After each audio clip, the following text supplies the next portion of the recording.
Thank the Lord. Praise God. Thank God for another day. In Ephesians chapter 6 and verse number 5. Now we're coming to an interesting subject here. And Paul continue again on submission. He says, bond servants, obey your earthly masters with fear and trembling, with a sincere heart, as you would Christ. Bond servants, slaves, servants, obey your earthly masters with fear and trembling, with a sincere heart, as he would Christ. Now, this brings up a very important subject. Some people, when they read the Bible, the New Testament, the Old Testament, they say that the Bible encourages and condones slavery. So I just want to take a few minutes and address this whole topic of slavery. At the time this was written, it is estimated that slaves made up about 1/3 of the population of um, in Ephesus and under Roman power. And slavery in the New Testament, it wasn't just one single thing. Whenever we hear the word slavery, we're always having these thoughts when we studied about slavery and the slave trade and so on. This brutal, very aggressive, ugly, harsh the slave trade and slavery in the Americas and things like that, and how people were oppressed, very inhumane treatment. People treated almost like animals. Well, this is not the same.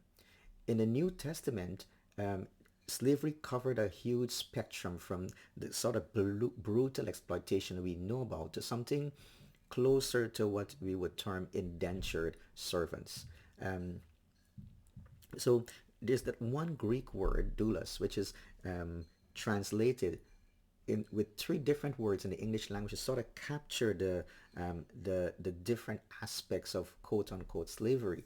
Um, it is translated as using the word slave, which is someone is absolutely owned by their master. There is the other word bond servant, which is more limited to some degree of servitude. And then there's servant, someone who has a wide range of freedom. You've got household slaves, agricultural slaves. You've got skilled or educated slaves. Some were doctors, some were teachers, some were accountants. Then you've got the debt slaves, people who sold themselves into slavery to pay off debts or escape poverty. And then there were the war slaves, who were war captives, who were they after they capture, those are the ones who tend to be brutally treated. So slaves were considered a very integral part of the family, and so Paul's instructions for slaves follows as he talks about the family here. He talks about wives and husbands and children and fathers. He is not condoning slavery, but he's providing instructions to those masters who were believers and to slaves who were believers regarding their relationship to each other, because now you're Christians and you don't follow the pattern of the world. And how are you going to live this out now? Do you have a master, you have a slave?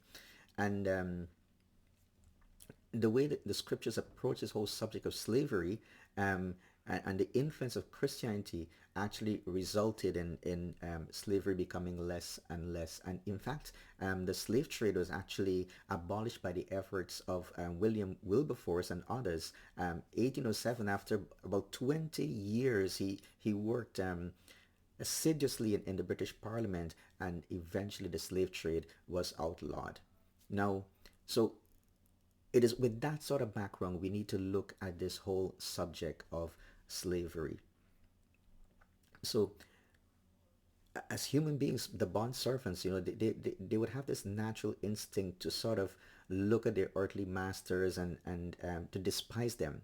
But Paul is laying down a rule for them, a guide for them, and also for the master. He said, listen, you're a Christian, you need to understand how, learn how to treat your servant. And we'll pick this up again tomorrow.